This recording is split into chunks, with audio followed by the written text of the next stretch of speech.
apakah itu jenayah seksual? Jenayah seksual bermaksud satu perbuatan jahat yang berkaitan dengan hubungan lelaki dan juga perempuan. Ia juga tergolong daripada kanak-kanak, remaja dan juga orang dewasa. Antara contoh-contoh jenayah seksual adalah rogol tahanan, rogol bergilir-gilir, rogol dan penyiksaan seksual. Manakala bagi jenayah seksual yang bukan fizikal adalah seperti seksual lisan dan penyebaran video atau gambar luca. Seterusnya anda akan melihat beberapa keratan akhbar berkaitan dengan jenayah seksual di Malaysia. Okey, faktor jenayah seksual yang pertama adalah kekurangan pelaporan. Pada tahun 2001, hanya 39% laporan kes jenayah seksual yang dilaporkan di Amerika Syarikat. Yang kedua adalah kurang didikan agama. Okay.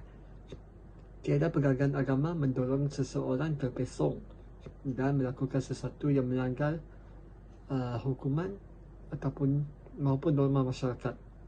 Okay. Yang ketiga adalah mengikut nafsu dan yang keempat adalah pengganggu persekitaran. Pengganggu persekitaran, perkembangan pesat gelap dan malam, pusat cyber, pengganggu media biasa, pengganggu kawan-kawan dan juga apa-apa yang berkaitan dengan seksual ataupun jenayah seksual. Kesan jenayah seksual yang pertama adalah trauma. Bangsa akan mengalami perasaan trauma yang mendalam hingga takut akan orang lain ataupun ahli keluarga sendiri. Yang kedua, kesihatan fizikal dan cintas. Kesihatan bangsa akan merosot oleh kerana gangguan seksual tersebut. Okay, yang ketiga adalah emosi terganggu.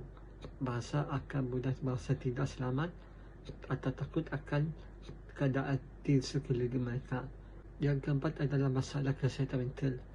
Ia sama juga akan perasaan takut, trauma ataupun fobia. Yang kelima adalah dipulau oleh masyarakat. Bangsa akan merasa dipulau oleh masyarakat kerana akibat perbuatan keji yang walaupun ia bukan salah mereka. Hukuman untuk jenayah seksual pula, Seksyen 354, mencabur kehormatan, menyerang atau menggunakan kekerasan jenayah ke atas seseorang dengan niat untuk mencabur kehormatannya. Hukumannya, penjara maksimum 10 tahun atau denda atau sebat atau mana-mana daripada hukuman itu.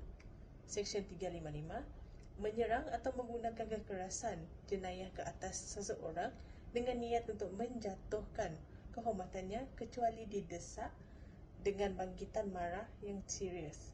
Hukumannya, penjara maksimum 2 tahun atau denda atau kedua-duanya. Untuk Seksyen 377D, melanggar kesopanan. Hukumannya, penjara maksimum 2 tahun. Yang terakhir pula adalah Seksyen 509, perkataan atau isyarat dengan niat untuk mengaibkan kehormatan seseorang. Hukumannya, penjara maksimum 5 tahun atau denda atau kedua-duanya. Berikut adalah cara-cara melaporkan jenayah seksual. Yang pertama adalah jangan basuh atau mandi terlebih dahulu, walaupun perkara pertama yang anda mahu lakukan adalah untuk membersihkan diri sendiri, kerana ini akan menyebabkan anda akan kehilangan bukti penting seperti bulu badan dan cairan seminal. Yang kedua adalah anda haruslah segera pergi ke jabatan kecemasan di hospital awam. Doktor akan memeriksa anda dan kawasan alat kelamin anda. Anda juga akan diminta untuk mengisi borang kebenaran untuk maklumat yang akan digunakan untuk membuat laporan polis.